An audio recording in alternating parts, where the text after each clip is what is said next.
아따 주인님들, 오늘도 잘 지내셨소? 춘심이가 또 재미나게 들려드릴 이야기가 있으니께 얼른 앉으시고 귀 쫑긋 세워두소.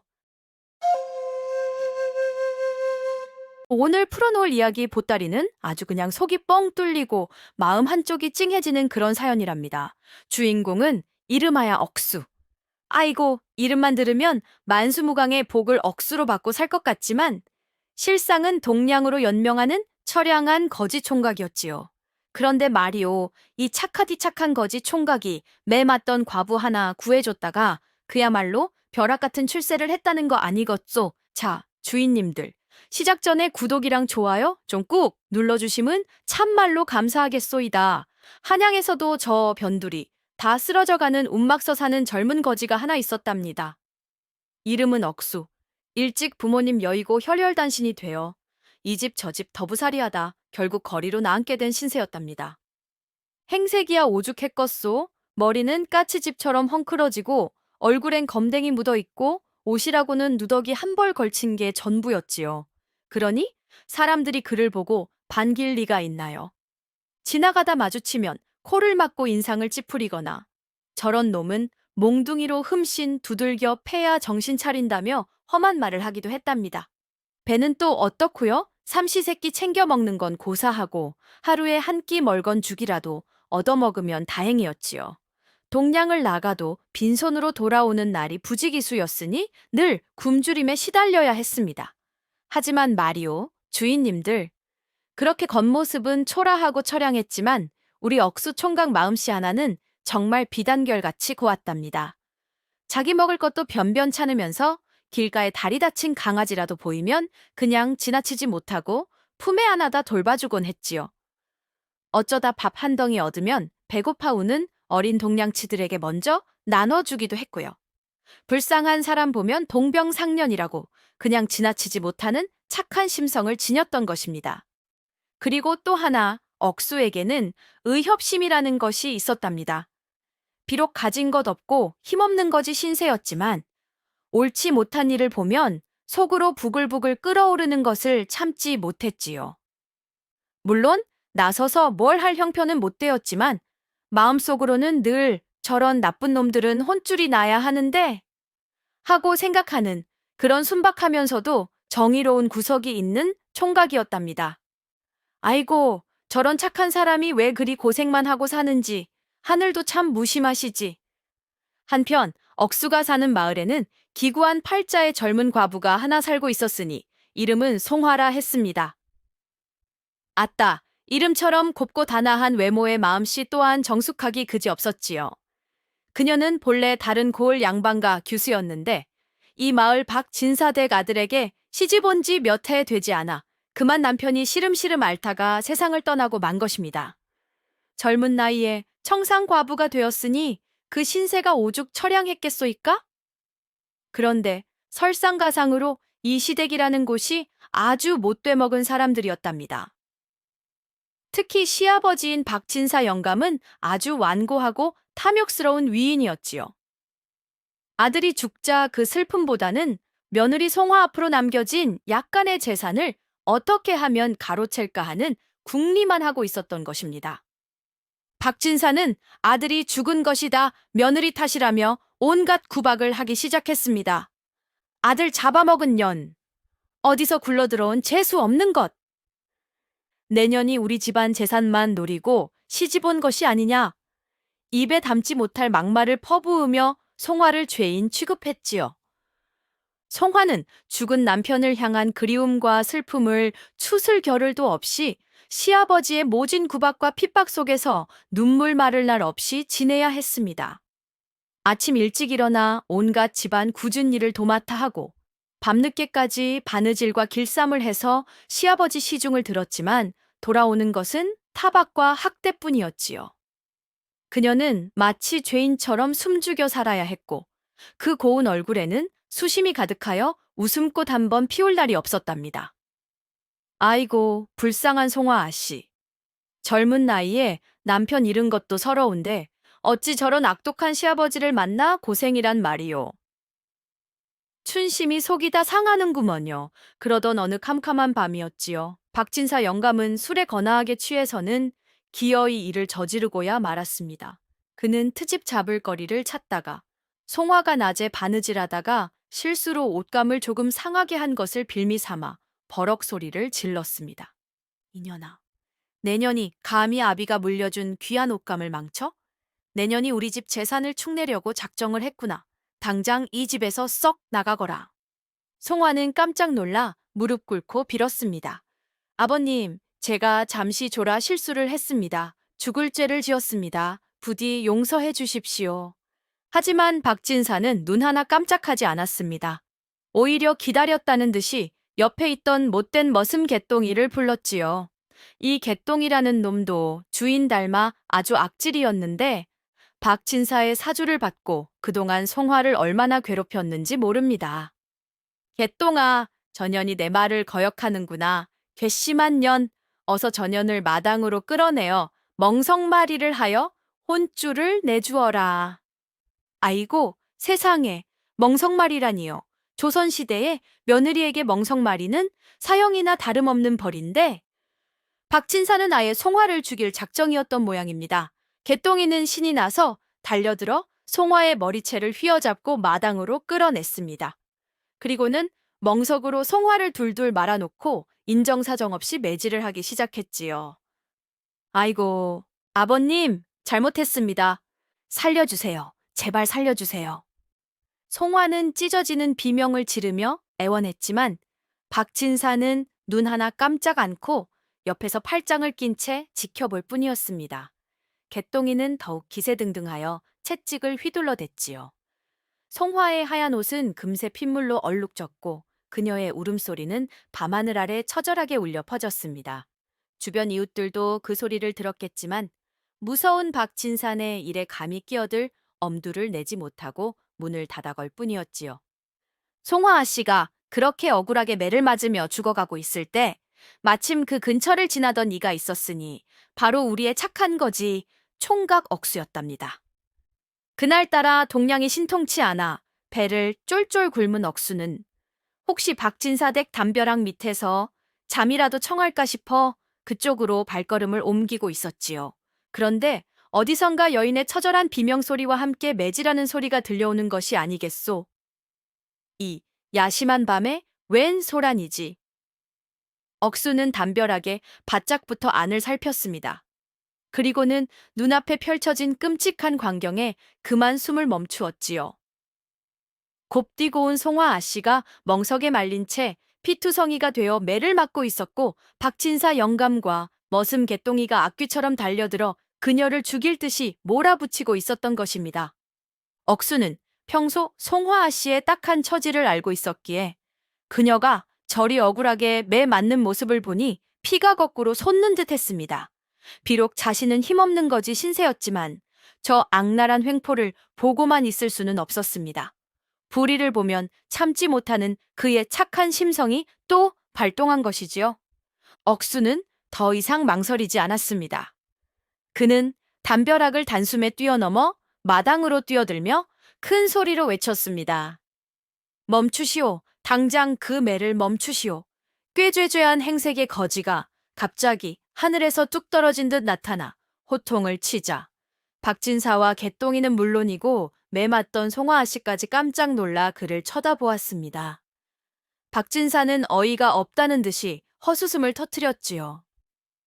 허허? 이게 웬 거지 새끼냐? 내 놈이 감히 어디라고 나서서 행패냐? 개똥이도 채찍을 휘두르며 으름장을 놓았습니다. 내 놈이 정녕 미쳤구나. 당장 꺼지지 않으면 내 놈 뼈도 못 추릴 줄 알아라.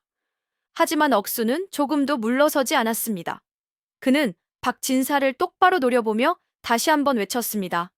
아무리 그래도 그렇지 어찌 이리 약한 여인에게 사람 죽일 듯 매질을 하시오. 하늘이 무섭지 않으시오. 그의 목소리는 떨렸지만 그 안에는 불의에 대한 강한 분노가 담겨 있었습니다. 꾀죄죄한 거지 총각이 감히 자신들에게 대드는 것을 본 박진사와 개똥이는 분노로 얼굴이 벌개졌습니다. 특히 성질 고약한 개똥이는 더 참을 수가 없었지요. 이런 죽으려고 환장한 놈이 있나. 개똥이는 들고 있던 채찍을 억수에게 인정사정 없이 휘둘렀습니다. 쉭! 퍽! 하는 소리와 함께 채찍이 억수의 등짝을 후려쳤습니다. 살점이 찢어지는 듯한 고통이 온몸에 퍼졌지만 억수는 신음소리 한 번 내지 않고 꿋꿋하게 버텼습니다. 내 이놈, 감히 내 앞에서 버티는 개냐. 개똥이는 더욱 악에 받쳐 채찍을 휘둘러댔습니다. 억수의 등과 팔에는 금세 붉은 피멍이 들고 살같이 터져 피가 흘러내렸습니다. 하지만 억수는 쓰러지지 않았습니다. 그는 오히려 두 팔을 벌려 매 맞고 쓰러져 있는 송화 아씨 앞을 가로막아 섰습니다. 아씨, 괜찮으십니까? 억수는 고통을 참으며 송화를 걱정했습니다. 그리고는 다시 박진사를 향해 피 맺힌 절규를 토해냈습니다. 영감님, 정말 이러시면 아니 됩니다. 아무리 며느리가 미워도 그렇지 어찌 사람의 목숨을 이리파리 목숨처럼 여기신단 말입니까? 하늘이 무섭지 않으시오. 지금이라도 멈추시오. 이리 악행을 저지르면 반드시 하늘의 벌을 받을 것이오. 억수는 맨몸으로 저항했습니다. 가진 것이라고는 의로운 마음과 약자를 보호하려는 용기뿐이었지만 그는 물러서지 않았습니다. 그의 눈빛은 고통 속에서도 형형하게 빛나고 있었고 그 기세에 박진사와 개똥이도 잠시 주춤하는 듯했습니다. 비록 거지였지만 그의 외침에는 사람의 마음을 움직이는 어떤 힘이 담겨 있었던 것이지요. 하지만 악당들의 마음이 그리 쉽게 변할 리 있겠소이까? 박진사는 오히려 억수의 저항에 더욱 화가 치밀었습니다. 저놈의 거지 새끼가 감히 나를 가르치려 들어 개똥아 저놈부터 아주 작사를 내버려라. 개똥이는 기다렸다는 듯이 다시 채찍을 높이 쳐들었습니다. 이제 억수마저 송화 아씨처럼 죽을 위기에 처한 것입니다. 아이고, 이를 어찌하면 좋단 말이오. 누가 좀 저 악당들을 말려줄 사람 없소이까. 바로 그때였습니다. 박진사의 호통 소리와 개똥이의 채찍 휘두르는 소리, 그리고 억수의 절규가 뒤섞여 아수라장이 된 그 마당 한쪽 구석 담벼락 너머에서 이 모든 광경을 숨죽여 지켜보고 있는 이가 있었으니 아따! 이게 누구랍니까? 바로 암행어사 이정대감이었던 것입니다. 이정대감은 임금님의 명을 받고 민정을 살피기 위해 허름한 선비 차림으로 변복하고 밤늦게 이 마을에 도착했던 참이었지요. 그런데 어디선가 시끄러운 소리가 들려와 발걸음을 멈추고 담 너머를 엿보게 되었는데 눈앞에 펼쳐진 광경이 너무나 끔찍하고 기가 막혔던 것입니다. 양반이라는 자가 며느리를 멍석말이하여 죽도록 매질하고 그것을 말리려던 힘없는 거지를 또한 무참하게 폭행하는 모습이라니. 게다가 그 거지는 얻어맞으면서도 굴하지 않고 약한 여인을 보호하려 하고 있지 않소이까? 암행어사 이정은 본래 성품이 강직하고 정의감이 투철한 인물이었습니다. 그는 당장이라도 뛰쳐나가 호통을 치고 싶었지만 꾹 참고 상황을 좀 더 지켜보기로 했습니다. 이 사건의 전말을 정확히 파악하고 관련자들을 모조리 뿌리 뽑아야겠다고 생각했기 때문이지요. 그는 어둠 속에 몸을 숨긴 채 박진사와 개똥이의 악행 그리고 억수의 용감한 저항을 하나도 놓치지 않고 눈과 귀에 담아두었습니다. 저 거지 총각 행사액은 남루 하나 그 기계와 의로움이 참으로 놀랍구나. 그리고 저 양반 놈은 인간의 탈을 쓴 악귀로다. 내 이 사건을 결코 가벼이 넘기지 않으리라. 암행어사는 굳게 결심하며 조용히 때를 기다리고 있었습니다. 개똥이가 다시 채찍을 휘두르려는 절체절명의 순간. 억수는 더 이상 얻어맞고만 있을 수는 없다고 판단했습니다. 이대로 있다가는 송화 아씨도 자신도 개죽음을 당할 것이 뻔했으니까요. 그는 마지막 남은 기지를 발휘해야 했습니다. 억수는 개똥이가 채찍을 내려치려는 바로 그 찰나 옆에 있던 마른 장작더미를 발로 힘껏 걷어찼습니다. 와르르 쏟아진 장작들에 개똥이는 발이 걸려 휘청했고 그 틈을 타 억수는 번개같이 박진색에 달려들어 그의 발목을 힘껏 잡아당겼습니다. 아이고! 균형을 잃은 박진사는 뒤로 벌러덩 나자빠졌지요.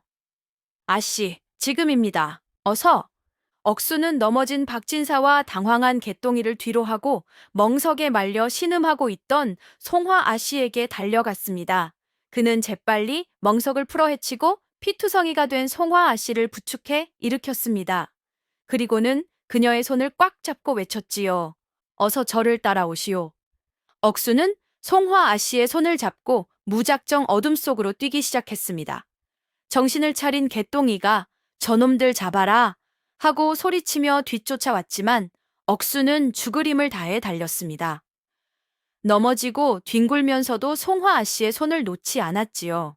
두 사람은 좁은 골목길을 이리저리 헤치며 필사적으로 도망쳤습니다.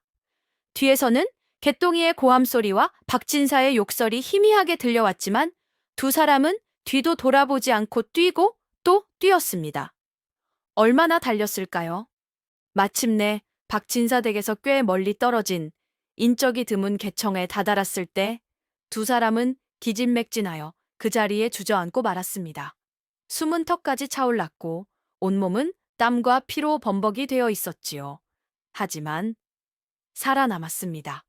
악당들의 소나기에서 벗어난 것입니다. 송화아 씨는 자신을 구해준 억수를 바라보며 뜨거운 눈물을 흘렸습니다. 억수 씨, 고맙습니다. 정말 고맙습니다.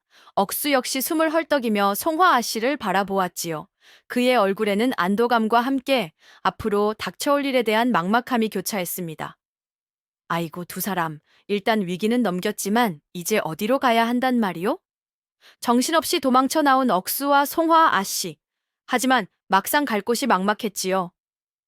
송화아 씨는 친정도 없었고 이 밤중에 어디 기댈 곳 하나 없는 처지였습니다. 억수 역시 마찬가지였고요. 아씨, 우선 제 거처로 가십시다. 비록 누추하기 짝이 없지만 일단 몸을 숨기고 날이 밝기를 기다려야 하지 않겠습니까? 억수가 조심스럽게 말했습니다. 송화아 씨는 말없이 고개를 끄덕였습니다. 지금은 찬밥 더운 밥 가릴 처지가 아니었으니까요. 억수는 송화아 씨를 부축하여 자신이 평소 기거하던 다리 밑 움막으로 향했습니다. 움막은 정말이지 사람 사는 곳이라 하기 민망할 정도로 초라했습니다. 흙바닥에는 마른 집단 몇 개가 깔려 있었고 한쪽 구석에는 깨진 항아리 조각과 낡은 냄비 같은 것들이 전부였지요. 비좁고 어두컴컴한 데다 퀴퀴한 냄새까지 났습니다. 평생 고운 집에서만 살았던 송화아 씨는 태어나서 처음 와보는 이런 누추한 곳에 잠시 할 말을 잃었습니다. 하지만 그녀는 불평 한마디 하지 않았습니다. 오히려 자신 때문에 이런 고생을 하게 된 억수에게 미안한 마음뿐이었지요. 억수는 어쩔 줄 몰라 하며 송화아 씨 눈치를 살폈습니다. 아씨, 죄송합니다. 이런 곳밖에. 아닙니다, 억수 씨. 송화아 씨가 부드럽게 말했습니다. 덕분에 목숨을 구했는데 이 정도쯤이야 괜찮습니다. 오히려 제가 신세를 지게 되어 송구할 따름입니다.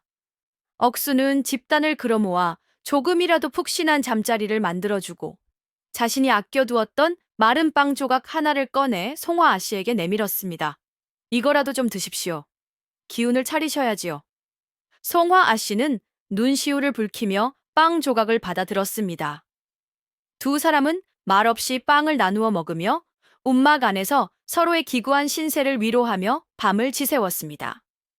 밖에서는 차가운 밤바람 소리와 개천물 흐르는 소리만이 들려왔지요.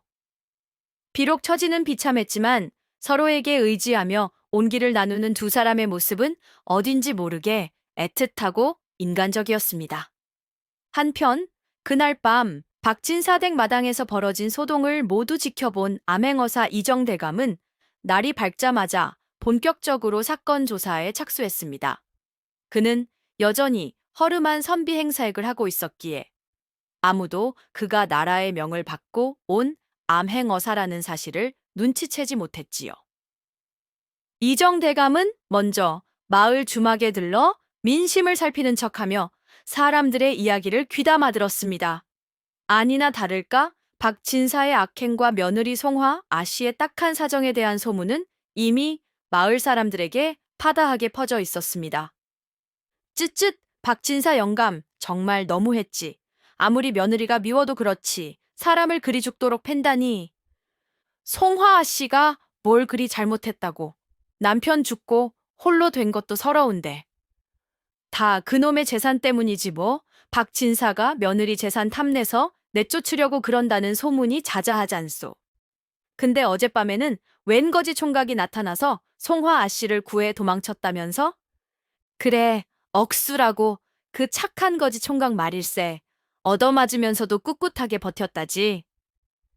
이정 대감은 마을 사람들의 증언을 통해 박진사가 상습적으로 며느리를 학대해 왔으며 재산을 노리고 그녀를 내쫓으려 했다는 사실을 확인할 수 있었습니다.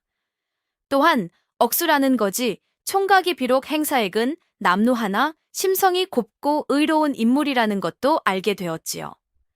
그는 박진사 댁 주변을 탐문하며 추가적인 증거들을 수집했습니다. 박진사가 며느리의 재산을 관리하며 몰래 빼돌린 정황, 그리고 머슴 개똥이를 시켜 며느리를 감시하고 괴롭혔다는 증언들을 확보했지요. 또한 박진사가 관아의 아전들과 결탁하여 송화아 씨에게 불리한 소문을 퍼뜨리거나 혹시라도 그녀가 관에 호소할 경우를 대비해 미리 손을 써놓았다는 사실까지 알아냈습니다. 아이고, 저런 교활한 영감탱이. 모든 정황 증거는 박진사의 악행을 명백하게 가리키고 있었습니다. 이정대감은 이제 때가 무르익었다고 판단했지요. 그는 박진사와 그에게 빌부터 악행을 저지른 자들을 모조리 엄벌에 처하고 억울한 송화아 씨의 누명을 벗겨주어야겠다고 결심했습니다. 그리고 그 의로운 거지 총각, 억수에게도 어떤 식으로든 보답을 해야겠다고 생각했지요. 자, 이제 곧 암행어사 나으리의 통쾌한 심판이 시작될 모양입니다. 송화와 억수를 놓치고 밤새 분을 사귀지 못한 박진사 영감은 날이 밝자마자 또 다른 악랄한 음모를 꾸미기 시작했습니다. 이대로 며느리를 놓치면 재산도 빼앗기고 혹여 며느리가 관에 자신을 고발이라도 하면 큰일이라고 생각했기 때문이지요. 그는 며느리를 완전히 파멸시키고 재산을 합법적으로 가로채기 위해 아주 치졸하고 더러운 방법을 생각해냈습니다. 박진사는 아침 일찍 관아로 달려갔습니다. 그리고는 눈물까지 글썽이며 사또에게 거짓으로 고했지요. 사또, 소인의 집안에 망측한 일이 벌어졌습니다. 소인의 철없는 며느리가 글쎄 집안의 폐물을 훔쳐가지고 평소 눈이 맞았던 동네 거지놈과 함께 야반도주를 했지 뭡니까? 아이고, 망신스러워 얼굴을 들고 다닐 수가 없습니다. 부디 저 부도덕한 년과 상놈을 잡아들여 엄히 다스려 주십시오. 아이고, 세상에. 이런 파렴치한 거짓말을 하다니. 며느리를 죽도록 매질하고 내쫓으려 했던 자가 이제는 며느리가 재산을 훔쳐 거지와 도망갔다고 누명을 씌우다니요. 정말 인간 말종이 따로 없구먼요. 박진사는 미리 돈으로 매수해둔 하인 몇몇을 증인으로 내세우기까지 했습니다. 그 하인들은 제가 똑똑히 봤습니다. 마님께서 밤중에 몰래 폐물 상자를 들고 거지놈과 달아나는 것을 두 사람이 평소에도 남들 눈을 피해 만나는 것을 여러 번 보았습니다. 하고 뻔뻔하게 거짓 증언을 늘어놓았지요. 사또 역시 박진색의 뇌물을 받아먹은 터라 그의 말을 곧이곧대로 믿는 척하며 당장 송화와 억수를 잡아들이라는 명을 내렸습니다. 괘씸한 것들, 양반 가문의 법도를 어지럽히고 풍기를 물랑케 한 죄가 매우 크다. 당장 저것들을 잡아들여 형장의 이슬로 사라지게 하라. 이렇게 해서 송화와 억수는 하루아침에 재산을 훔쳐 달아난 부도덕한 과부와 상간한 거지라는 끔찍한 누명을 쓰게 된 것입니다. 관에서는 그들을 잡기 위해 포졸들을 풀었고 마을에는 그들에 대한 흉흉한 소문이 삽시간에 퍼져나갔지요. 아이고, 이를 어쩌면 좋소? 이제 꼼짝없이 잡혀가 억울한 죽음을 당하게 생겼으니 말이오. 우리 억수 총각 이 위기를 어찌 헤쳐나가야 할꼬. 박진사의 간악한 모함으로 졸지에 파렴치한 도망자 신세가 된 억수와 송화 아씨. 두 사람은 움막에 숨어 지내며 밖의 상황을 전해 듣고는 기가 막혀 말을 잃었습니다. 특히 송화 아씨는 자신 때문에 아무 죄 없는 억수까지 험한 꼴을 당하게 되었다는 생각에 미안함과 자책감으로 눈물만 흘렸지요. 억수 씨, 저 때문에 이게 무슨 일입니까? 차라리 제가 관에 가서 자수하겠습니다. 그러면 억수 씨는 화를 면할 수 있을지도 모릅니다. 송화아 씨는 모든 것을 체념한 듯 말했습니다. 하지만 억수는 단호하게 고개를 저었습니다. 아씨, 그런 약한 말씀 마십시오. 우리가 뭘 잘못했기에 숨고 벌을 받아야 합니까? 죄를 지은 것은 박진사 영감인데 어찌 우리가 벌을 받습니까? 이건 말도 안 됩니다. 억수는 분노의 주먹을 불끈 쥐었습니다. 그는 더 이상 이렇게 숨어 지낼 수만은 없다고 판단했지요. 송화아 씨의 억울한 누명을 벗기고 박진사의 추악한 죄를 만천에 밝혀야 한다고 생각했습니다. 그러기 위해서는 자신이 직접 나서야 했습니다. 아씨, 제가 관하로 가겠습니다. 억수가 비장한 표정으로 말했습니다. 송화아 씨는 깜짝 놀라 말렸습니다. 아니, 억수 씨, 지금 관에 가면 잡혀서 험한 꼴을 당할 것이 분명합니다. 절대 안 됩니다. 아닙니다, 아씨. 억수가 강하게 말했습니다. 제가 바로 그날 밤에 산 증인 아닙니까? 박진사 영감이 아씨를 매질하고 내쫓으려 했던 것을 제 두 눈으로 똑똑히 보았습니다. 제가 가서 모든 사실을 증언하겠습니다. 진실은 언젠가 밝혀지는 법입니다. 억수의 눈빛은 두려움보다는 의로운 분노와 결연한 의지로 불타고 있었습니다.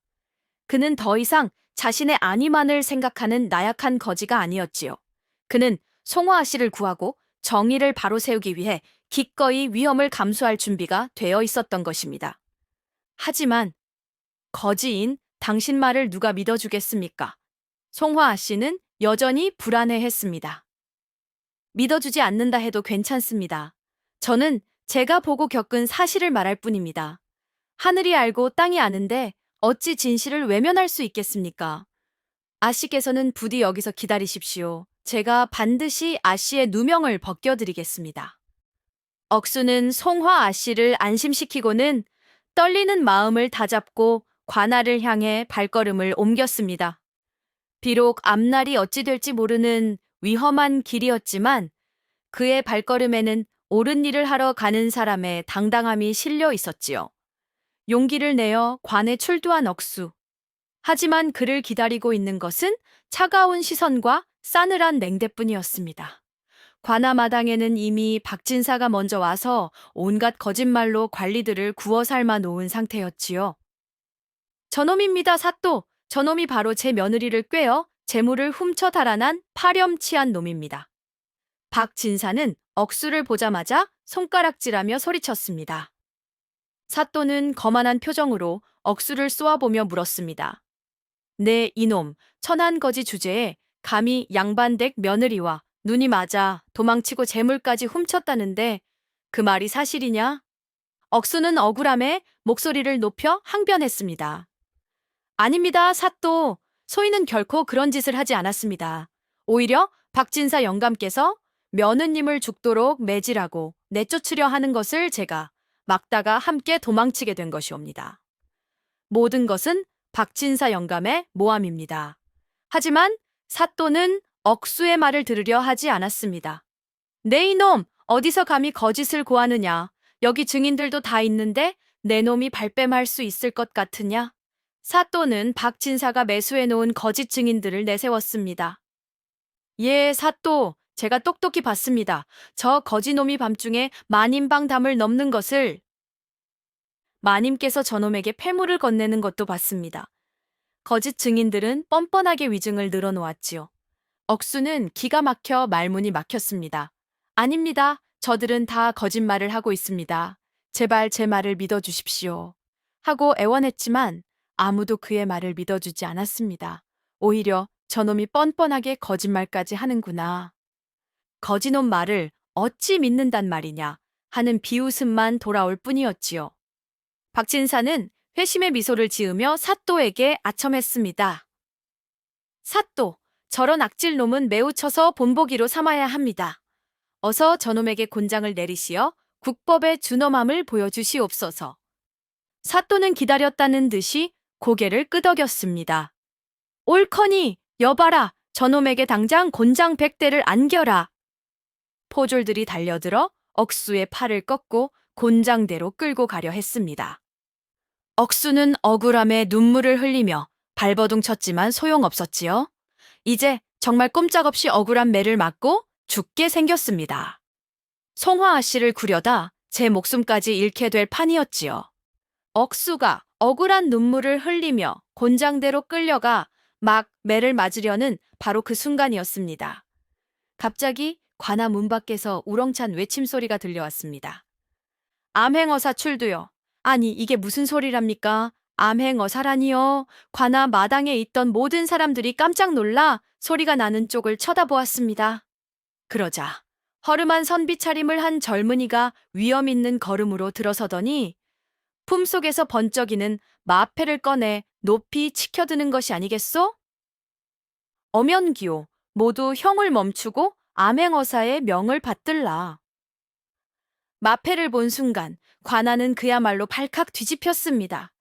사또를 비롯한 관리들은 얼굴이 새하얗게 질려 그 자리에 납작 엎드렸고 박진사와 거짓 증인들은 사색이 되어 벌벌 떨기 시작했지요. 억수와 그를 지켜보던 마을 사람들 몇몇은 어안이 벙벙하여 입을 다물지 못했습니다. 바로 그 젊은 선비가 며칠 전부터 마을에 머물며 민심을 살피던 암행어사 이정대감이었던 것입니다. 그는 박진사 댁에서 벌어졌던 소동을 목격한 이후 남몰래 사건의 진실을 조사해왔고 마침 억수가 억울하게 매를 맞으려는 결정적인 순간에 극적으로 나타난 것이지요. 사또, 암행어사 나으리께서 어찌 이곳까지? 사또는 벌벌 떨며 말을 잇지 못했습니다. 암행어사 이정은 싸늘한 눈빛으로 사또와 박진사를 쏘아보며 호통을 쳤습니다. 네 이놈들, 감히 백성을 속이고 국법을 능멸하려 드느냐. 내가 다 보고 들었느니라. 박진사, 내 놈이 며느리를 학대하고 재산을 강탈하려 했으며 거짓으로 고발하여 무고한 사람들을 죄에 빠뜨리려 한 죄. 그리고 사또, 내 놈은 뇌물을 받고 불의를 묵인하며 백성을 기만한 죄. 그 죄가 매우 크고 무겁다. 암행어사의 서리빨 같은 호령에 박진사와 사또는 그 자리에서 까무러칠 뻔했답니다. 암행어사의 호령 한마디에 관아의 분위기는 순식간에 뒤바뀌었습니다. 조금 전까지만 해도 기세등등하던 박진사와 사또는 이제 납작 엎드려 목숨만 살려달라고 빌기 시작했지요. 하지만 강직한 암행어사 이정대감이 그들의 죄를 그냥 넘어갈 리가 있겠소이까? 여봐라! 저 악독한 박진사와 그에게 빌붙어 악행을 저지른 머슴 개똥이 그리고 뇌물을 받고 정의를 외면한 부패한 사또와 아전들을 당장 묶어 하옥시켜라. 어사의 명령이 떨어지자 조금 전까지 억수를 끌고 가려던 포졸들이 이제는 박진사와 사또에게 달려들어 오랏줄로 꽁꽁 묶기 시작했습니다. 그 꼴을 보니 어찌나 통쾌하던지요. 암행어사는 또한 박진사의 거짓 증언에 가담했던 하인들도 불러들여 엄히 꾸짖고 벌을 내렸습니다.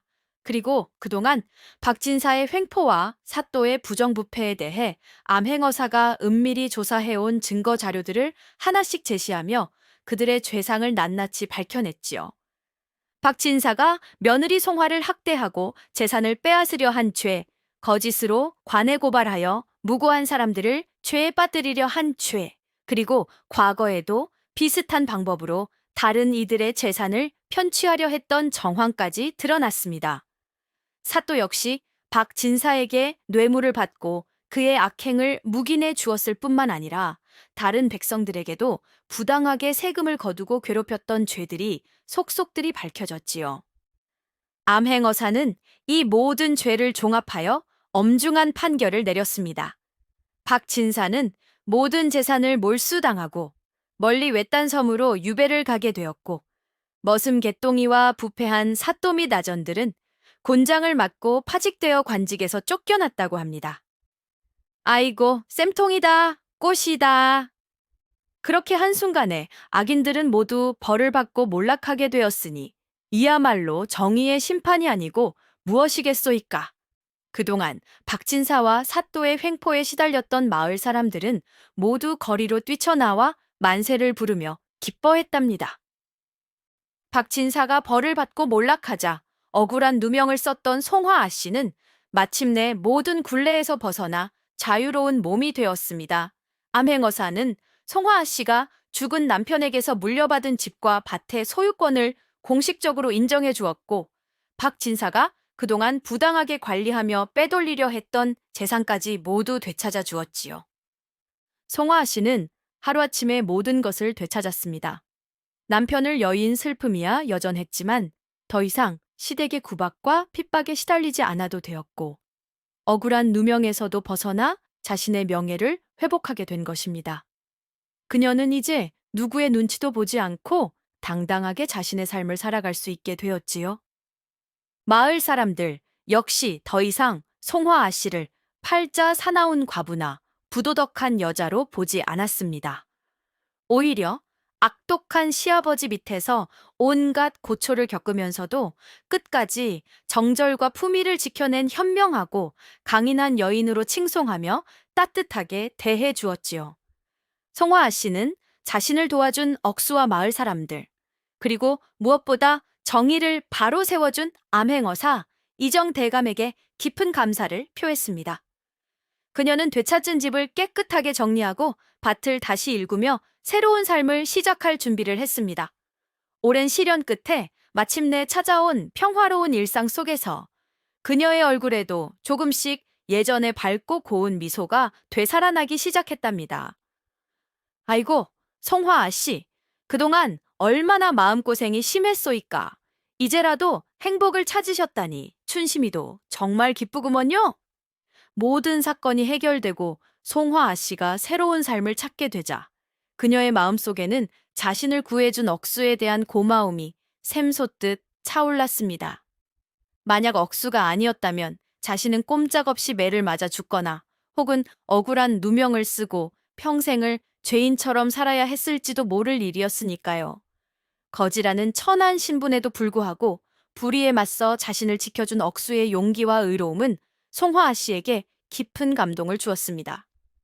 송화아 씨는 억수를 자신의 집으로 정중히 초대했습니다. 그리고는 깨끗한 옷을 내어주고 따뜻한 밥상을 차려 극진히 대접했지요. 억수는 난생 처음 받아보는 호의에 몸둘 바를 몰람했습니다. 송화아 씨는 밥상을 물린 뒤 억수 앞에 조용히 앉아 눈물 글썽이며 말했습니다. 억수 씨, 정말 고맙습니다. 당신이 아니었다면 저는 지금 이 자리에 없었을 것입니다. 목숨을 구해준 은혜는 물론이고 저의 억울한 누명까지 벗겨주시니 이 은혜를 어찌 말로 다 표현할 수 있겠습니까? 송화아 씨는 미리 준비해 두었던 제법 두둑한 동괴미를 억수에게 내밀었습니다. 이것은 약소하지만 제가 감사의 마음을 표하는 것입니다. 부디 받아주시고 앞으로는 더 이상 춥고 배고픈 생활하지 마시고 이 돈으로 번듯하게 살아가십시오. 하지만 억수는 손사래를 치며 동괴미를 받지 않았습니다. 아닙니다, 아씨. 저는 그저 제가 옳다고 생각하는 일을 했을 뿐입니다. 어찌 감히 아씨께 이런 큰 돈을 받을 수 있겠습니까? 부디 거두어 주십시오. 억수는 돈보다는 자신이 옳은 일을 했다는 사실과 송화아 씨가 무사하다는 것만으로도 충분히 기쁘고 만족스러웠던 것입니다.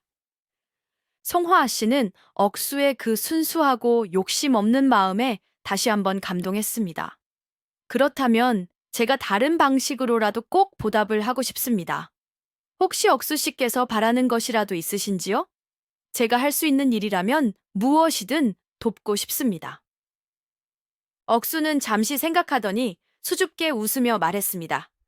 저는 다른 것은 바라는 것이 없습니다. 다만 아씨께서 앞으로 아무 걱정 없이 편안하고 행복하게 지내시는 모습만 볼 수 있다면 그것으로 족합니다. 이 모든 과정을 지켜본 암행어사 이정대감 역시 억수라는 젊은 거지 총각에게 깊은 감명을 받았습니다. 그의 의로운 용기, 약자를 돕는 선한 마음, 그리고 재물 앞에서도 흔들리지 않는 정직함은 신분을 떠나 참으로 귀감이 될 만한 것이었지요. 어사는 억수를 따로 불러 조용히 이야기를 나누었습니다. 그의 지난 삶과 생각들을 들으며 어사는 이 젊은이가 비록 배우지 못하고 가난 속에 살아왔지만 그릇이 크고 잠재력이 무궁무진한 인재라는 것을 간파했습니다. 저런 인재를 이 시골 구석에서 거지로 썩게 내버려 둘 수는 없다. 나라를 위해 일할 기회를 주어야 한다. 어사는 억수에게 아주 파격적인 제안을 했습니다. 억수야, 어사는 친근하게 그의 이름을 불렀습니다. 나는 내 용기와 의로움에 크게 감탄했다.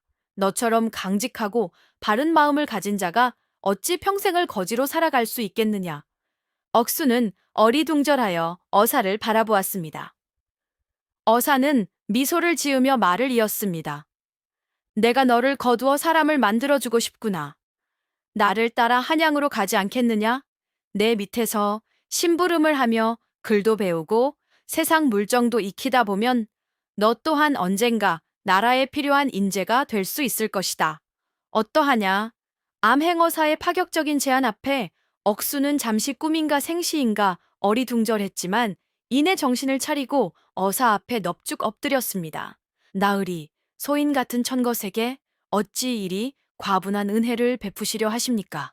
소인, 비록 배운 것 없고 가진 것 없는 무지렁이이오나 나으리께서 거두어 주신다면 개처럼 충성을 다해 나으리를 모시겠나이다. 억수는 감격에 겨워 눈물까지 흘렸습니다. 허허, 좋다. 그리 마음을 먹었다니 내 너를 기꺼이 거두마. 어사 이정은 억수를 일으켜 세우며 흐뭇하게 웃었습니다. 그리하여 억수는 하루아침에 꽤 죄죄한 거지 신세에서 벗어나 암행어사를 모시는 하인이 되는 그야말로 벼락 같은 출세를 하게 된 것입니다. 어사는 억수에게 깨끗한 하인복을 새로 지어 입히고 자신의 말 뒤에 태워 함께 한양으로 향했습니다. 마을 사람들은 거지 총각 억수가 어사를 따라 한양으로 떠난다는 소식에 모두 깜짝 놀라면서도 자기 일처럼 기뻐하며 그를 배웅해 주었습니다. 특히 송화 아씨는 멀어져 가는 억수의 뒷모습을 바라보며 그의 앞날에 행복이 가득하기를 진심으로 기원해 주었지요. 한양에 도착한 억수는 어사의 집에서 지내며 새로운 삶을 시작했습니다. 그는 어사의 심부름을 하며 잠잘 시간도 쪼개가며 열심히 글을 배우고 무예를 익혔습니다. 타고난 성실함과 총명함 덕분에 그의 실력은 날이 갈수록 일취월장했지요. 어사 이정 역시 그런 억수를 기특하게 여겨 아낌없이 가르침을 베풀고 친동생처럼 아껴주었습니다. 억수는 더 이상 예전의 주눅든 거지 총각이 아니었습니다. 깨끗한 옷을 입고 좋은 음식을 먹고 학문을 배우니 그의 얼굴에는 자신감이 넘쳤고 그 눈빛은 지혜로 빛났습니다. 그는 어사를 도와 억울한 백성들의 사연을 해결하는 데에도 큰 역할을 하며 점차 유능한 인재로 성장해 나갔습니다. 아이고, 우리 억수.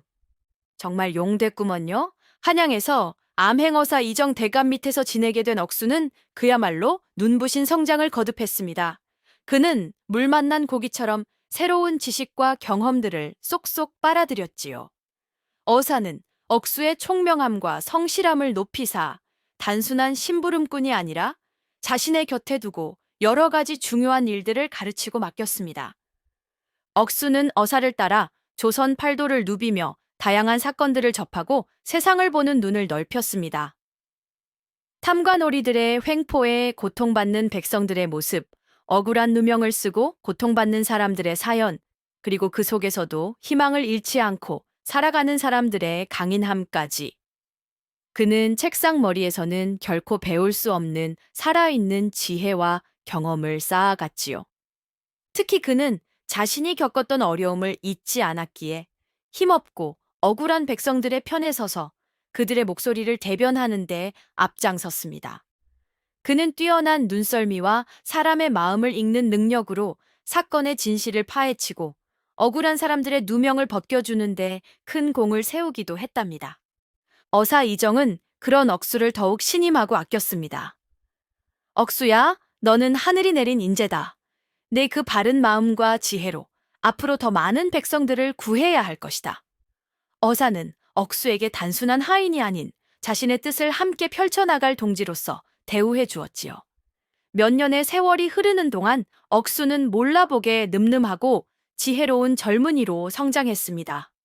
그의 얼굴에는 더 이상 거지 시절의 그늘을 찾아볼 수 없었고, 대신 백성을 생각하는 따뜻한 마음과 정의를 실현하려는 굳은 의지가 담긴 눈빛이 빛나고 있었지요. 하지만 그는 결코 자신의 근본을 잊지 않았습니다. 아무리 높은 사람들을 만나고 어려운 사건들을 해결한다 해도 그는 자신이 다리 밑에서 굶주리던 시절을, 그리고 자신에게 손을 내밀어 주었던 송화 아씨의 은혜를 늘 가슴 깊이 새기고 있었습니다. 그는 언젠가 고향으로 돌아가 송화 아씨에게 자신이 성장한 모습을 보여주고 그 은혜에 보답해야겠다고 다짐하고 있었지요. 마침내 억수에게 고향 마을을 다시 찾아갈 기회가 찾아왔습니다. 암행어사 이정 대감이 휴가를 얻어 잠시 쉬는 동안 억수에게도 며칠간의 말미를 준 것이지요. 억수는 설레는 마음으로 한 걸음에 고향 마을로 향했습니다. 몇 년 만에 돌아온 고향 마을은 예전과 크게 달라지지 않았지만 그를 바라보는 사람들의 시선은 완전히 달라져 있었습니다. 사람들은 늠름한 모습으로 돌아온 억수를 보고 깜짝 놀라면서도 반갑게 그를 맞이해 주었지요. 아니, 이게 정말 억수 총각인가? 어사를 모신다더니 사람이 완전히 달라졌네. 장하다! 우리 마을의 자랑이야! 하며 칭찬을 아끼지 않았습니다.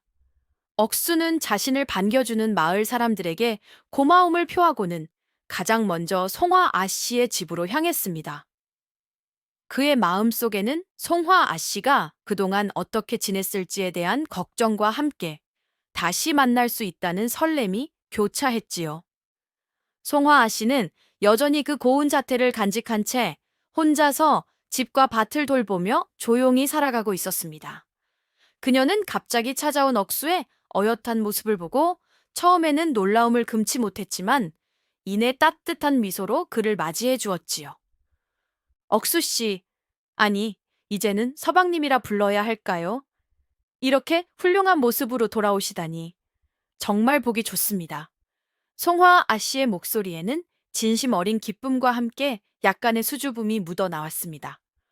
억수 역시 꿋꿋하고 밝게 살아가는 송화 아씨의 모습에 가슴 뭉클함을 느꼈습니다.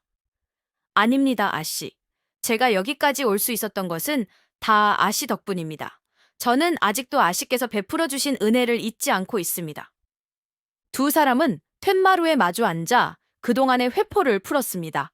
억수는 한양에서의 생활과 자신이 겪었던 일들을 이야기했고, 송화 아씨는 조용히 마을을 지키며 살았던 소소한 이야기들을 들려주었지요. 오랜만에 만났지만 두 사람 사이에는 어색함보다는 따뜻하고 편안한 기류가 흘렀습니다. 서로의 눈빛 속에는 과거의 아픔을 함께 이겨낸 동지애와 함께 어느덧 남녀 간의 애틋한 감정이 피어나고 있음을 느낄 수 있었지요. 이야기는 억수와 송화아 씨가 앞으로 어떻게 될지 명확하게 보여주지는 않습니다. 하지만 주인님들, 춘심이가 보기에는 말이요. 이 두 분 분명 좋은 인연으로 다시 맺어지지 않았을까 싶소이다. 신분의 벽을 넘어 서로의 진심을 알아보고 어려움을 함께 이겨낸 두 사람이니 앞으로는 행복한 일만 가득하지 않겠소이까? 그렇게 매 맞던 과부를 구해준 착한 거지 총각 억수는 자신의 의로운 마음과 용기 덕분에 벼락 같은 출세를 하고 마침내 새로운 삶과 행복의 가능성까지 얻게 되었다는 이야기랍니다. 참말로 억수 같은 복을 받은 셈이지요. 자, 주인님들, 오늘 춘심이가 준비한 이야기는 여기까지랍니다. 역시 착하게 살면 하늘이 복을 내려주신다는 옛말이 하나 틀린 게 없구먼요. 부디 주인님들께서도 억수처럼 착한 마음 잃지 마시고 또 송화아 씨처럼 어려움 속에서도 희망을 잃지 않으시기를 바라겠소이다. 춘심이는 이만 물러가겠습니다요. 다음에 또 뵙시다. 고맙소이다.